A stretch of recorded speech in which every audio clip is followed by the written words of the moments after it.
Chapitre 15. Comment les Américains traitent leurs prisonniers pris en guerre et les cérémonies qu'ils observent tant à les tuer qu'à les manger. Il reste maintenant à savoir comment les prisonniers pris en guerre sont traités au pays de leurs ennemis. Dès qu'ils y sont donc arrivés, ils sont non seulement nourris des meilleures viandes qu'on peut trouver,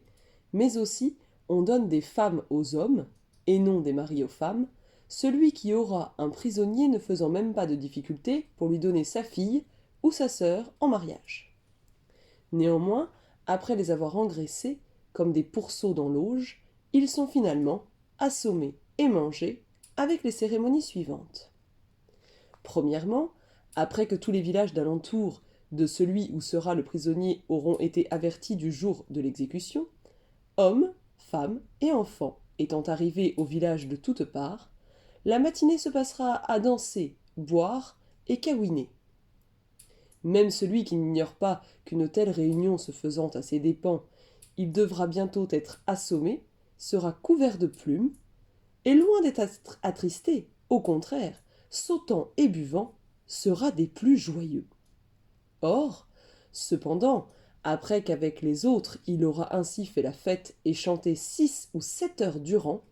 2 ou 3 des hommes les plus considérés de la troupe l'empoigneront et le lieront par le milieu du corps avec des cordes de coton ou d'autres faites de l'écorce d'un arbre qu'ils appellent ivir, qui est semblable à celle du chanvre de chez nous, sans qu'il oppose aucune résistance, bien qu'on lui laisse les 2 bras libres.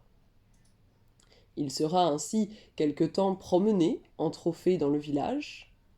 Mais pensez-vous qu'encore pour cela, ainsi que le feraient les criminels de chez nous, il en baisse la tête? Pas le moins du monde, car au contraire, avec une audace et une assurance incroyables, se vantant de ses prouesses passées, il dira à ceux qui le tiennent lié: « J'ai moi-même vaillant comme je le suis, d'abord ainsi lié et garrotté vos parents. » Puis, s'exaltant toujours de plus en plus avec la même contenance, se tournant de tous les côtés, il dira à l'un: « J'ai mangé de ton père !» À l'autre: « J'ai assommé et boucané tes frères !» Bref, ajoutera-t-il d'une manière générale, « J'ai mangé tant d'hommes, de femmes, voire d'enfants toupinambous que j'ai pris en guerre, que je n'en saurais dire le nombre, et, du reste, ne doutez pas que pour venger ma mort, les margayas auxquels j'appartiens en mangeront encore ensuite autant qu'ils pourront en attraper. » Finalement, après qu'il aura été ainsi exposé à la vue de tous, on lui apporte des pierres et des tessons de vieux pots cassés, ou de tous les 2 ensemble, puis les 2 qui tiennent les cordes, de peur d'être blessés, se couvrent chacun d'une de ces rondelles faites de la peau d'un tapis-roussou, dont j'ai parlé ailleurs, et lui disent: « Venge-toi avant de mourir !» Si bien qu'il lance et jette des morceaux avec force et énergie contre ceux qui sont là, assemblés autour de lui, quelquefois au nombre de 3 ou 4 000 personnes, et ne me demandez pas s'il y en a de marqués. Ainsi, pour continuer ce propos, après ces contestations et le plus souvent tandis qu'ils se parlent encore, celui qui est là, tout prêt à se faire massacrer, lève alors sa massue de bois avec les 2 mains et donne du rondeau qui est au bout un coup d'une si grande force sur la tête du pauvre prisonnier, qu'exactement de la même façon que les bouchers assomment les bœufs chez nous, j'en ai vu qui, du premier coup, tombait tout à fait raide mort, sans remuer ensuite bras ni jambes. Alors, aussitôt que le prisonnier aura été ainsi assommé, s'il avait une femme, comme j'ai dit qu'on en donne à certains, elle se met auprès du corps et le pleure un peu. Je dis qu'elle le pleure un peu, car faisant vraiment ce qu'on dit que le crocodile fait, à savoir qu'ayant tué un homme, il pleure à côté de lui avant de le manger, de la même manière, après que cette femme aura ainsi exprimé ses regrets et aura jeté quelque semblant de larmes sur son mari mort, si elle le peut, ce sera la première qui en mangera. Cela fait, les autres femmes, et principalement les vieilles, qui, plus désireuses de manger de la chair humaine que les jeunes, sollicitent sans relâche tous ceux qui ont des prisonniers de les expédier ainsi rapidement, se présentant avec de l'eau chaude qu'elles ont toutes prêtes, frottent et ébouillantent le corps mort de telle façon qu'en ayant enlevé la première peau, elles le rendent aussi blanc que les cuisiniers de chez nous rendent un cochon de lait prêt à rôtir. Après cela, celui dont il était prisonnier, aidé d'autant d'autres qu'il lui plaira, prenant ce pauvre corps, le fendront et le mettront si rapidement en pièces qu'il n'y a boucher de ce pays qui puisse plus vite découper un mouton. Mais outre cela, ô cruauté plus que prodigieuse, exactement de la même manière que les chasseurs de chez nous, après qu'ils ont pris un cerf, en donnent la curée aux chiens, de la même manière, ces barbares, afin d'exciter d'autant plus leurs enfants et de les rendre acharnés, les prenant l'un après l'autre, ils leur frottent le corps, les bras, cuisses et jambes, du sang de leur ennemi. Alors, tous les morceaux du corps, et même les tripes, après être bien nettoyés, sont immédiatement mis sur les boucans, auprès desquels, pendant que le tout cuit ainsi à leur mode, les vieilles femmes, qui, comme j'ai dit, ont un étonnant appétit de chair humaine, étant toutes assemblées pour recueillir la graisse qui dégoûte le long des bâtons de ces grandes et hautes grilles de bois, exhortant les hommes à faire en sorte qu'elles aient toujours de la viande de cette sorte, lèchent leurs doigts et disent « Igatou », c'est-à-dire « il est bon ». Quand la chair d'un prisonnier, ou de plusieurs, car ils en tuent quelquefois 2 ou 3 en un jour, est ainsi cuite, tous ceux qui ont assisté au spectacle du massacre se réjouissent de nouveau autour des boucans, sur lesquels, avec coup d'œil et regard de fou, ils contemplent les morceaux et les membres de leurs ennemis.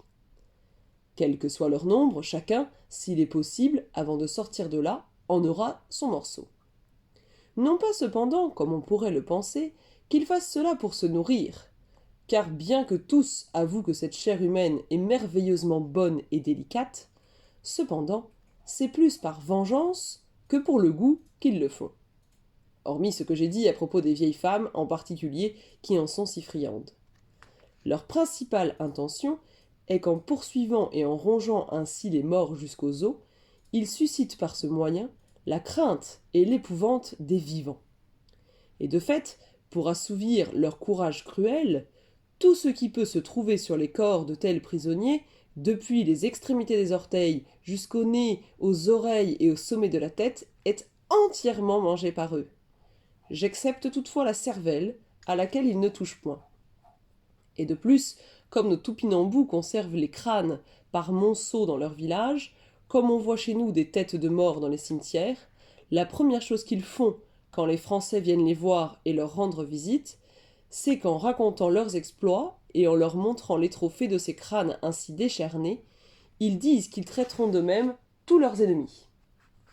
De la même façon, ils gardent fort soigneusement les plus gros os des cuisses et des bras pour, comme je l'ai dit au chapitre précédent, faire des fifres et des flûtes, comme les dents, qu'ils arrachent et enfilent, comme des pentenautres, et qu'ils portent ainsi entortillés autour de leur cou.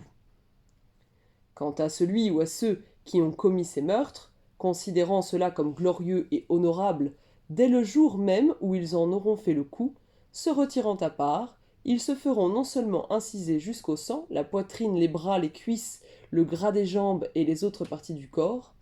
mais aussi, afin que cela soit visible toute leur vie, ils frottent ces entailles de certaines mixtures et de poudre noire qui ne s'effacent jamais. De telle sorte que, plus ils sont ainsi tailladés, plus on reconnaît qu'ils ont tué beaucoup de prisonniers, et par conséquent, ils sont plus estimés, et estimés plus vaillants que les autres.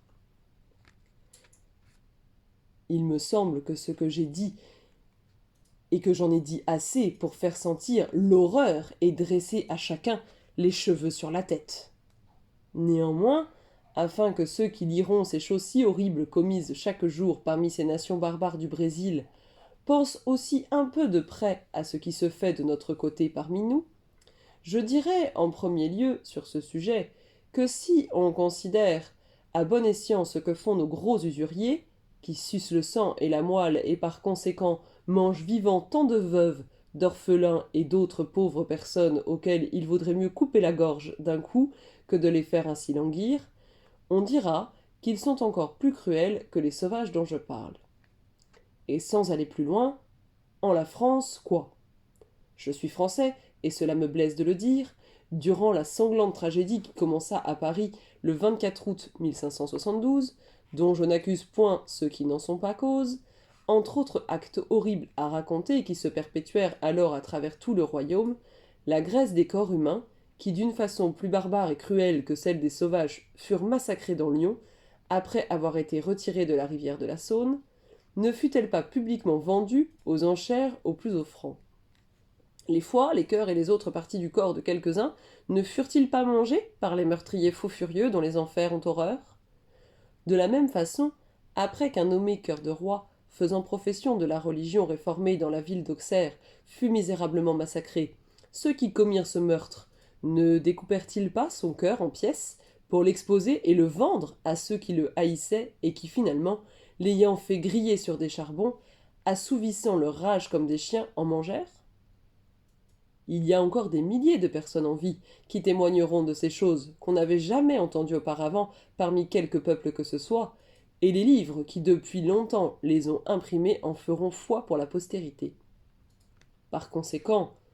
qu'on ne déteste pas plus tant désormais la cruauté des sauvages anthropophages, c'est-à-dire mangeurs d'hommes, car puisqu'il y en a de semblables, voire de plus détestables et pires au milieu de nous,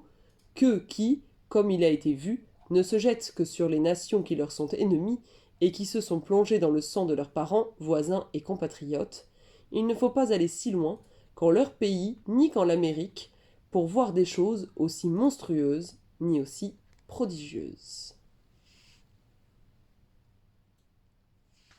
Fin du chapitre 16. Au travail!